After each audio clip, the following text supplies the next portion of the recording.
In every Hearthstone expansion, we see a brand new metagame because of the introduction of new cards that help shape the format into what it is. But have you ever wondered what the first metagame looked like? Compared to the amount of cards we have now in the standard format, the classic and basic era were much different because there was a set amount of cards in the game with no expansions to look forward to. This means once a deck was found and it was clearly very good, that deck was going to be played until the Curse of Naxxramas adventure was introduced into the game. Or if the developers decided to change a card, which did not happen often because there was a different philosophy back then, which was basically they would rather have people counter the top deck rather than nerfing a card because they wanted to see if the game could balance itself. And I think during basic and classic, this is a pretty good philosophy because the game was designed to counter each other rather than the insurgence of new expansions adding new dynamics to the game. But that also means the 7 decks I'm going to talk about in this video were the top dogs for a extremely long period of time, and some of them you might actually remember because they're still around till this day. Starting off with everyone's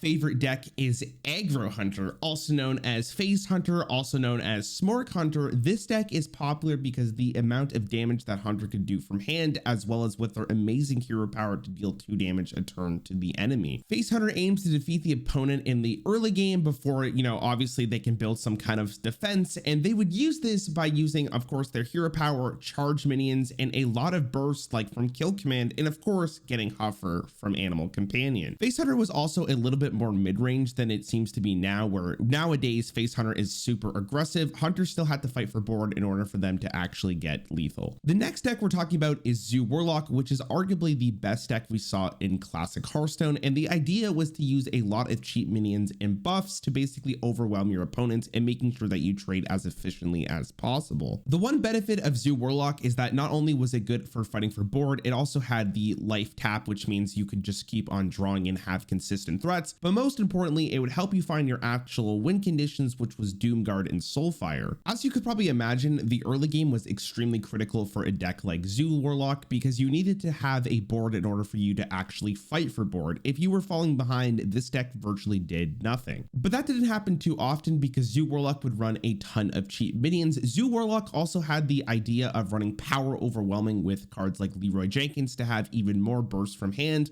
This deck really had everything except for board removal. Speaking of board removal, Control Warrior was a huge archetype back in Classic due to the fact that Warrior had a lot of ways to remove boards. Control Warrior back in Classic would basically just get a ton of armor and basically clear the opponent's board in the early and mid game until, well, they can't really kill them and the Warrior could start playing a bunch of threats. Since Warrior had a ton of armor gain through cards like Shield Block and Armorsmith and also had a win condition through Grommash and Cruel Taskmaster, there was a lot of ways for Warrior to find a win condition against almost every single matchup. Warrior also had Brawl, which was the key card in most board-centric matchups, a 1-mana Execute, which was ginormous for tempo, and of course Shield Slam, which is still around till this day. Sometimes Control Warrior wouldn't even run a combo and they just win the game by fatiguing because they were the only class in the game that could overheal at the time due to their hero power gaining armor. Control Warrior was a key archetype back then, especially against the next deck we're going to talk about, Freeze Mage. Now, Freeze Mage is a really interesting deck to look back on because combo decks have really came a long way since the early days of Classic, but Freeze Mage was one of the original combo decks. The main idea of Freeze Mage is to use freeze effects, obviously, like Frost Nova in Blizzard, to delay the game enough in order for you to find your combo pieces, which was often Alexstrasza in combination with 2 Fireballs and a Frostbolt for 15 damage. Also, there was Archmage Antonidas,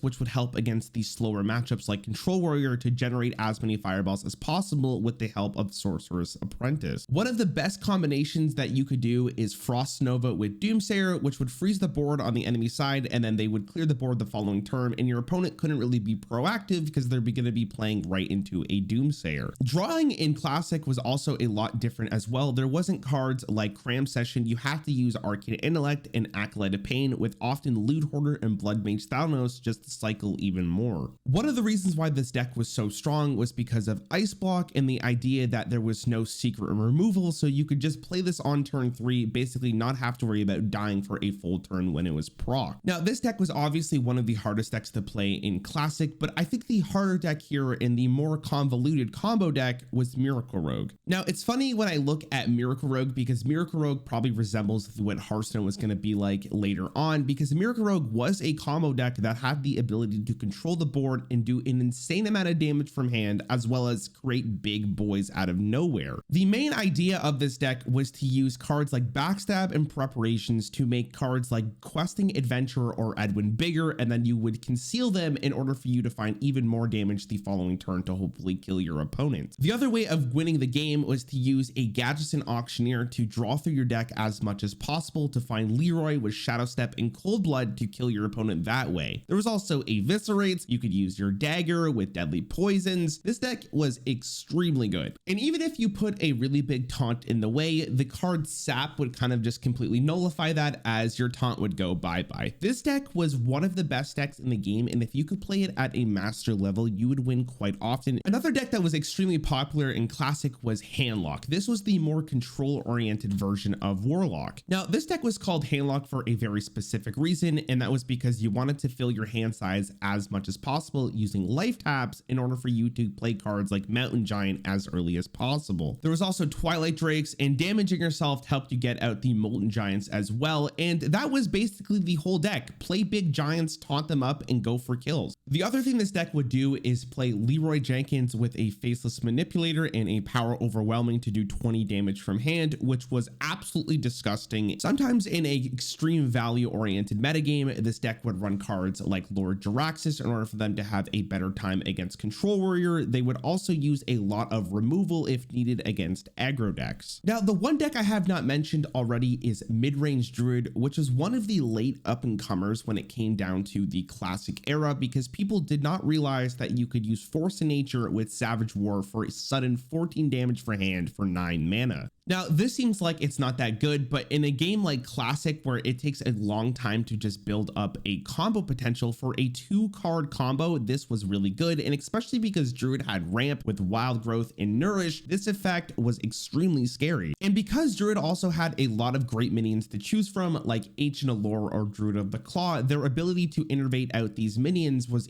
really, really powerful, and of course, it would help them win games much easier. Also, Swipe was an extremely good card in almost every single matchup, whether you needed more burn or you needed to clear a big minion, and everyone remembers getting swiped with Azure Drake. That just felt so disgusting. But that was the main decks that was used back in Basic and Classic. Now, of course, I'm missing some of the other decks like Midrange Shaman, which I'm sure is fine, and if you have any other decks that you remember, let me know with a comment down below. But it's interesting looking back on the metagame of Basic and Classic, because of course there was a lot of different archetypes like aggro, control, mid-range, combo, but everything felt like you had a really good chance in order to win a game, and everything had a counter for it, so everything stayed in check.